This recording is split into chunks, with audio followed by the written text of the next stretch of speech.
Okay, there we go. So, the Baja started on November 1st, and today it's the 5th.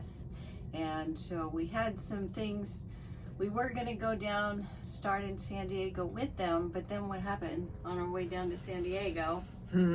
30 minutes after we left the marina, in the dark, in the fog, we lost our autopilot and our chart plotter.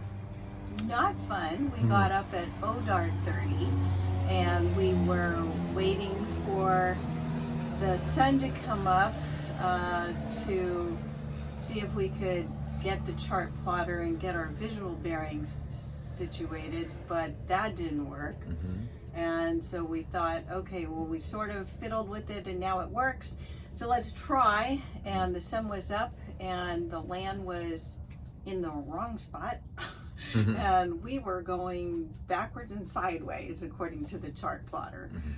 So thankfully Bill turned us around, so it started at the beginning, so we didn't have very far to go. Went back to the dock and then fiddled with it all day, couldn't get it to work. So we had help come out and the professionals came out the next day. They said, there you go, works fine, and we were still backwards and not doing well. So we had to come back yet another time, and by then the autopilot wasn't working properly and it was sending off an alarm, like a constant piercing alarm. As soon as you turn it off, it turned on. So that was not good. But he went out with us and thank gosh, everything worked properly, and so now we are in Chula Vista, which is the lowest part of San Diego Bay, which took us a long time, and it was dark by the time we got here. So our first time trying to dock in the dark in a new place was not fun. No, it took every bit of 12 hours. Left the marina at 7 o'clock and had wind against us, but we still managed to have 8.5 to 9 knots, which was good. And we were able to put out our jib and our main a little bit for stabilization. So had a great day overall. The swells were maybe 2 or 3 feet at 15 seconds, so it was pretty good weather.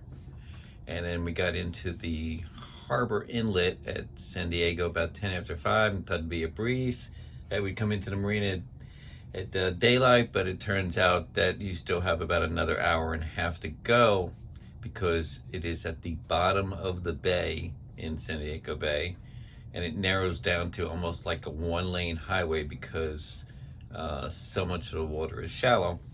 And then at the very end, the chart plotter was taking us along, and it was tight, and it was night, and we're following the red buoys, red buoy to your right, and following the green buoys, and all of a sudden we ran out of buoys, and the chart plotter froze because it's the end of the chart, and then it refreshed and it showed us that we'd missed it, and we were really heading to another sandbar.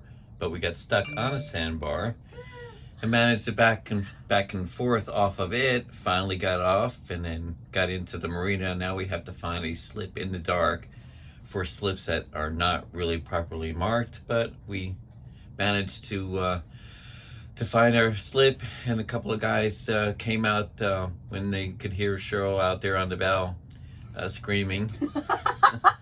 I wasn't screaming bloody murder. No. I was trying to talk to Bill and hold our spotlight, which he can't really see. The light dissipates by the end of the time he looks out, but I think I'm helping, so I'm screaming, over there, I think I see, the dock letter, and thank gosh for helpful other boaters. They came out, grabbed the lines, because I was out on the front of the boat and there's no way I could put the lines out, and he's pulling into the slips. Usually I jump off the back, tie up the back, no worries, but I was at the front of the boat. So thank gosh we got help, and we're here now, and we had a new adventure. So besides being able to get her sails out for the first time, both sails, the main came out a third, and then we had the smaller sail, the jib, out all the way. That was the first time we were able to do that, so that was wonderful. And our knots, we were going at some times over 9 knots, which was really great. And then getting stuck, I guess. Bill said, what did you say? It was so funny. He said, we lost our virginity. And I'm like, what? Yeah, because everybody says you go aground once, sooner or later.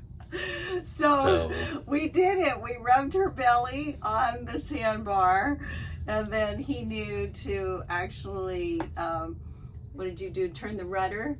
And well, I was trying to back up, and the rudder was turned hard because we're trying to turn first off of the sandbar, and then just straightened up the rudder, and then jacked it into reverse, and that was just enough. And then, of course, I had an extremely low tide that night. Yeah.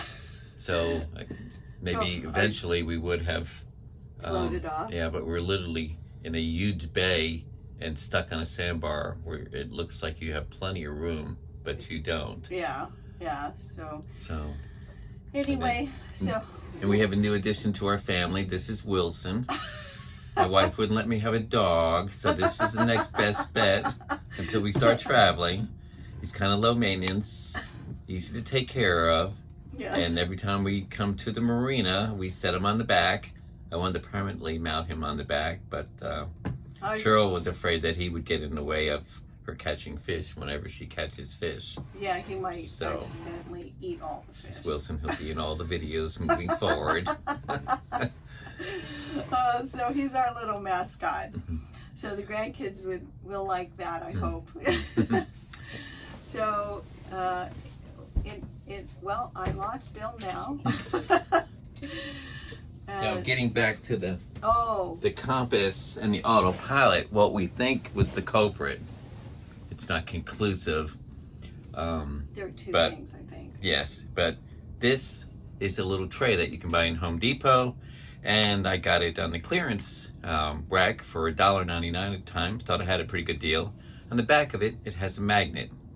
This tray was sitting on a shelf in the galley below the breakers, but under that shelf, within 6 inches, is the compass for the autopilot. So I had this brainstorm the other day when we were trying to figure it out, and I said, Cheryl, look at the compass, and I'm going to move this little tray, and sure enough, it changes it by 210 degrees. And then I put it back, and it went back to the way it was. So we know that this contributed to it. It still needed to be recalibrated. We'll never know for sure if this was the sole problem, but it probably had a lot to do with it. So well, the owner of the electrical company, let me interrupt you, said there would be 3 things that will throw your compass off. Some big bad thing. A ferrous metal of some sort, and I guess a magnet is a ferrous metal of some sort. Okay. But it's the worst that you could have near a compass. Mm-hmm. And then some of the wires could have come loose, and so when the repairman came, he noticed that there was some other wires that weren't even attached in there properly, and we're not sure if because of vibration or putting it not on. Not now. That was the problem. So there were 2 things, and then the third thing would be that the compass actually went amok, and he said that was very rare. So between all of those things and getting the chart plotter reprogrammed and everything, I think we got that handled. We did find another fella in this marina who was supposed to go on the Baja, so we're anxious to speak with him.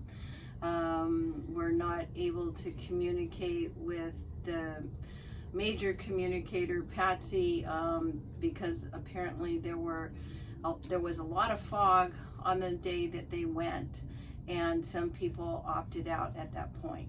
So we're hoping to catch not a ha-ha, but some other people who may still be wanting to go down. So Bill's looking into what's needed to check in Ensenada, the paperwork, the procedures now with COVID.